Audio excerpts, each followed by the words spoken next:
ഇങ്ങനെ ഒരു പിക്കിൾ കണ്ടാൽ കുറച്ച് ചോറും കൂട്ടി കഴിക്കാതിരിക്കാൻ നിങ്ങൾക്ക് പറ്റുമോ? പോട്ടെ, ഉണ്ടാക്കാതിരിക്കാൻ പറ്റുമോ? ഇതിന് ഞാനിവിടെ എടുത്തിരിക്കുന്നത് മാങ്ങ, ക്യാരറ്റ്, ഇഞ്ചി, വെളുത്തുള്ളി, പച്ചമുളക്, അങ്ങനത്തെ കുറച്ച് സാധനങ്ങളാണ്. ഇതെല്ലാം ഞാൻ നീളത്തിൽ അരിഞ്ഞിട്ടുണ്ട്. ജൂലിയൻ്റ് ആയിട്ടാണ് അരിഞ്ഞേക്കുന്നത്. എല്ലാ സാധനങ്ങളും, പച്ചമുളകും, ഇഞ്ചിയും, വെളുത്തുള്ളിയും, ക്യാരറ്റും, മാങ്ങ എല്ലാം നീളത്തിലാണ് അരിഞ്ഞിരിക്കുന്നത്. അപ്പോൾ ഇതിനായിട്ട് വേണ്ട സാധനങ്ങൾ കുറച്ച് നമ്മൾ ജിഞ്ചർലി ഓയിൽ എടുത്തിട്ടുണ്ട്, അതായത് നല്ലെണ്ണ. അതൊരു 3 ടേബിൾ സ്പൂൺ ഞാൻ എടുത്തിട്ടുണ്ട്. പിന്നെ വേണ്ടത് കടുകാണ്, അതൊരു 1.5 ടീസ്പൂൺ എടുത്തിട്ടുണ്ട്. പിന്നെ ഫെനുഗ്രീക്ക് സീഡ്സ് എന്ന് പറയും, അതായത് ഉലുവ, അതൊരു 1 ടീസ്പൂൺ. ഓക്കെ. മഞ്ഞൾപ്പൊടി 1 ടീസ്പൂൺ.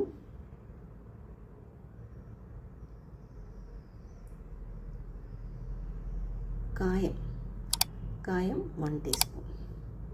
കായം നിങ്ങൾക്ക് ഉണക്കി കട്ടിക്കായമാണെങ്കിൽ അതൊന്ന് ചൂടാക്കിയിട്ട് നമുക്ക് പൊടിച്ചെടുക്കണം. പിന്നെ കുറച്ച് ഉപ്പ്, പിന്നെ ഷുഗർ,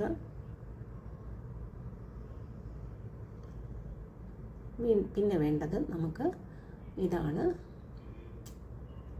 വിനീഗർ. അതും ഒരു 2-3 ടീസ്പൂൺ, ഡിപ്പെൻസ്. കാരണം നിങ്ങളുടെ മാങ്ങയുടെ പുളി അനുസരിച്ച് കൂട്ടുകയോ കുറയ്ക്കുകയോ ഒക്കെ നമുക്ക് ചെയ്യാം. ഓക്കെ, ഇത്രയും സാധനങ്ങളാണ് നമുക്ക് വേണ്ടത്. പിന്നെ കുറച്ച് കരിയാപ്പില. എൻ്റെ കരിയാപ്പില ഒത്തിരി ഫ്രഷ് അല്ല കേട്ടോ, ഫ്രിഡ്ജിലിരുന്നതാണ്. ഇതിനകത്ത് എനിക്കൊരു അബദ്ധം പറ്റിയ ഒരു ക്ലിപ്പ് മിസ്സായിട്ടുണ്ട്. അത് ആദ്യം ഉണ്ടാക്കുന്ന എണ്ണയും ഒക്കെ ഒഴിച്ച് ബാക്കി കടുക്, ഉലുവ അതൊക്കെ ഇടുന്ന സാധനങ്ങളെല്ലാം ഇടുന്നത് ഒക്കെ മിസ്സായിട്ടുണ്ട്. അപ്പം ഞാൻ അതിനകത്ത് ഇത് പച്ചമുളകും ഇഞ്ചിയും വെളുത്തുള്ളിയും ഒക്കെ ഇടുന്ന പോർഷൻ മിസ്സായിട്ടുണ്ട്. ആദ്യം നമ്മൾ എണ്ണ ഒഴിച്ച് അതിനകത്ത് കടുക് ചേർത്ത് പൊട്ടിക്കഴിയുമ്പോഴത്തേക്കിന് പിന്നെ ഫെനുഗ്രീക്ക് സീഡ്സ്, ഉലുവ ഇടണം. അത് കഴിഞ്ഞിട്ട് നമ്മൾ ജിഞ്ചർ, ഗാർലിക്ക്, ഗ്രീൻ ചില്ലി, ഇഞ്ചി, പച്ചമുളക്, വെളുത്തുള്ളി എല്ലാം കൂടെ ഒന്ന് മൂപ്പിച്ചെടുക്കണം. അത് കഴിഞ്ഞിട്ട് മഞ്ഞൾപ്പൊടി ഇടുന്നുണ്ട്. അത് കഴിഞ്ഞിട്ട് പിന്നെ കായപ്പൊടിയാണ് ഇടുന്നത്. ഓക്കെ, ഞാനിട്ടത് കായപ്പൊടിയാണ്. ഇത്രയും ചെയ്ത് കഴിഞ്ഞിട്ട് നമ്മൾ ക്യാരറ്റ് ഇതിനകത്തിട്ട് നമ്മളൊന്ന് മൂപ്പിച്ചെടുക്കണം. ചെറുതായിട്ടൊന്ന് ക്യാരറ്റ് ഒന്ന് വേണം. ക്യാരറ്റ് ഇച്ചിരി കട്ടി കൂടുതലാണല്ലോ, അപ്പോൾ അതുകൊണ്ട് അതൊന്ന് വേകണം. വെന്ത് കഴിഞ്ഞിട്ട് വേണം നമുക്ക് ഇതിനകത്ത് ഞാനൊരു ശകലം, ഒരു 1/4 കപ്പ് ചൂടുവെള്ളം ഒഴിക്കുന്നുണ്ട്. അതൊന്ന് മൂത്ത് കഴിഞ്ഞിട്ട് ഒരു 1/4 കപ്പ് ചൂടുവെള്ളം, ഞാൻ ഇതിൻ്റെ സൈഡിൽ തന്നെ ചൂടുവെള്ളം വെച്ചിട്ടുണ്ടായിരുന്നു. ഒരു 1/4 കപ്പ് ചൂടുവെള്ളം ഒഴിച്ചിട്ട് ഇത് ചെറുതായിട്ടൊന്ന് വെന്ത് കഴിഞ്ഞിട്ടാണ് നമ്മൾ ബാക്കി മാങ്ങയൊക്കെ ഇടുന്നത്. നമ്മൾ സാധാരണ പച്ചമാങ്ങ അച്ചാറിടാറുണ്ട്, അതുപോലെ ക്യാരറ്റ് അച്ചാർ നമ്മൾ ഉപ്പിട്ട് കേട്ടോ. വീണ്ടും ഒന്ന് മിക്സ് ചെയ്യണം.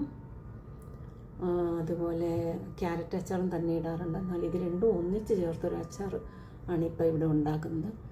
നല്ലൊരു കോംബോയാണ്. ബിരിയാണിക്കും അതുപോലെ തന്നെ ചോറിൻ്റെ കൂടെയൊക്കെ ഇത് കഴിക്കാൻ നല്ലതാണ്. ചുമ്മാ വാരി തിന്നാൻ നല്ലതാണ്. നമ്മൾ കല്യാണങ്ങൾക്കൊക്കെ പോകുമ്പോൾ ഞാൻ ചിലപ്പോൾ ഇതൊക്കെ കഴിച്ചിട്ടുണ്ട്. നിങ്ങൾ ആരെങ്കിലും ഒന്ന് കഴിച്ചിട്ടുണ്ടെങ്കിൽ ഒന്ന് അറിയിക്കണേ. നിങ്ങൾ എവിടെ നിന്നാണ് ഈ വീഡിയോ കാണുന്നതെന്ന് വെച്ചാൽ ഒന്ന് കമൻറ്റ് ബോക്സിൽ ഒന്ന് ഇട്ടേക്കണേ. എനിക്ക് സന്തോഷം, ഏത് രാജ്യത്തുനിന്ന് ഏത് സ്ഥലത്തുനിന്ന് കാണുന്നതെന്ന് ഒന്ന് അറിയിക്കണം കേട്ടോ. ഇനി നമ്മളിടുന്നത് മാങ്ങയാണ്. എല്ലാം നീളത്തിലാണ് അരിഞ്ഞിരിക്കുന്നത്. നിങ്ങൾ പുളി കൂടുതലുള്ള മാങ്ങയാണെന്നുണ്ടെങ്കിൽ പിന്നെ വിനാഗിരിയുടെ അളവ് അതിനനുസരിച്ച് അഡ്ജസ്റ്റ് ചെയ്യണം. ക്യാരറ്റ് ഒരുവിധം ഒരു ഹാഫ് കുക്ക്ഡ് ആയിട്ടുണ്ട്. പച്ചമാങ്ങ ഇട്ടിട്ട് അധികം നമ്മൾ കുക്ക് ചെയ്യേണ്ട ആവശ്യമില്ല.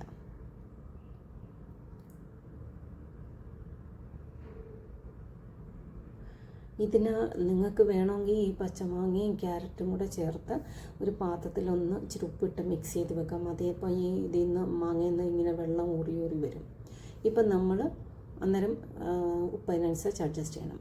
അപ്പോൾ ഇപ്പം ഞാൻ അതിനകത്ത് ഒഴിച്ചത് ഇച്ചിരി ഒന്ന് നല്ല തിളപ്പിച്ച് ആറിയ വെള്ളമാണ്. അപ്പോൾ അതൊഴിച്ചിട്ട് ഒന്ന് മിക്സ് ചെയ്യുക.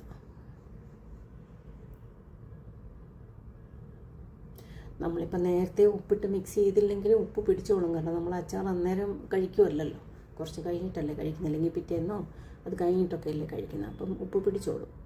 ഇനി ഡിപ്പെൻസ് ഓൺ യുവർ നിങ്ങളുടെ മാങ്ങയുടെ പുളി അനുസരിച്ച് നിങ്ങൾ വിനാഗിരി ചേർക്കുക. വിനാഗിരി എൻ്റെ മാങ്ങയ്ക്ക് ഇച്ചിരി പുളി കുറവായിരുന്നു, ഞാൻ 3 ടേബിൾ സ്പൂൺ വിനാഗിരി ചേർക്കുന്നുണ്ട്. എന്നിട്ട് നല്ലതുപോലെ ഒന്ന് മിക്സ് ചെയ്യുക. സംഭവം കഴിഞ്ഞു, ഇത്രയേ ഉള്ളൂ. നല്ല ഈസിയാണ്. നമ്മുടെ മക്കൾക്കൊക്കെ സ്കൂളിൽ കോളേജിലൊക്കെ കൊടുത്തേക്കാൻ ടിഫിൻ ബോക്സിനകത്ത് സൈഡിൽ വെക്കാൻ കളർഫുള്ളായിട്ടുള്ള ഒരു ഐറ്റം കൂടിയായി. നല്ലൊരു കളർഫുൾ പിക്കിളാണ്. ഇല്ലെങ്കിൽ നമ്മുടെ ക്യാരറ്റ് എവിടെയും ഭയങ്കര കളർഫുള്ളായിട്ട് കളിക്കുന്ന ഒരു ഐറ്റമാണല്ലോ. അപ്പോൾ നമ്മുടെ ക്യാരറ്റ് മാംഗോ പിക്കിൾ, പച്ചമാങ്ങ പിക്കിളെല്ലാം റെഡിയായി. ഞാൻ ഇതിനകത്തൊരു ശകലം ഷുഗർ ചേർക്കുന്നുണ്ട്. പിന്നെ ഉപ്പിൻ്റെയും പുളിയുടെയും മുളകിൻ്റെയൊക്കെ ഒന്ന് ബാലൻസ് ആകാൻ വേണ്ടിയിട്ടാണ്. ഞാൻ മുളക് ഇച്ചിരി കൂടുതലാണ് എടുത്തേക്കുന്നത്. കാരണം ഞങ്ങളുടെ മോൾക്ക് മുളക് എല്ലാം സ്പൈസിയാണ് അവൾക്കിഷ്ടം. ഞങ്ങൾക്കത്ര ഇഷ്ടമല്ലെങ്കിലും അവൾക്ക് സ്പൈസി ഫുഡൊക്കെയാണ് ഇഷ്ടം. അവൾക്ക് കളർഫുൾ ഫുഡാണ് വേണ്ടത്. എപ്പോഴും ഗ്രീൻ ചില്ലി ചേർക്കുന്നത് വലിയ ഇഷ്ടമല്ല. അവൾക്ക് എപ്പോഴും റെഡ് കളർ ചില്ലി പൗഡർ വേണം. ഫുഡ് നല്ല കളർഫുള്ളായിരിക്കണം. ഉപ്പൊന്ന് നോക്കിക്കോളൂ കേട്ടോ. അപ്പോൾ അതിന് ഉപ്പ് കുറവാണെങ്കിൽ നമുക്ക് ആഡ് ചെയ്യാമല്ലോ. ഉപ്പ് ഇച്ചിരി മുമ്പോട്ട് നിൽക്കുന്നത് തന്നെയാണ് നല്ലത് പിക്കിളിന്. കാരണം മാങ്ങയിൽ നിന്ന് പുളി ഇറങ്ങി വരുമല്ലോ. നിങ്ങളിങ്ങനെ തന്നെയാണോ ഇടുന്നതെന്നൊന്ന് അറിയിക്കണേ. എൻ്റെ കൂട്ടുകാർ വീഡിയോ ആദ്യമായിട്ടാണ് കാണുന്നതെങ്കിൽ സബ്സ്ക്രൈബ് ചെയ്ത് ബെല്ലൈക്കൺ എനേബിൾ ചെയ്യണം കേട്ടോ. പിന്നീട് വരുന്ന അപ്ഡേഷനും അടിപൊളി വെറൈറ്റി റെസിപ്പീസും ഒക്കെ നിങ്ങൾക്ക് കിട്ടുമല്ലോ. അടുത്തൊരു അടിപൊളി റെസിപ്പിയുമായി നമുക്ക് വീണ്ടും കാണും. Thank you so much.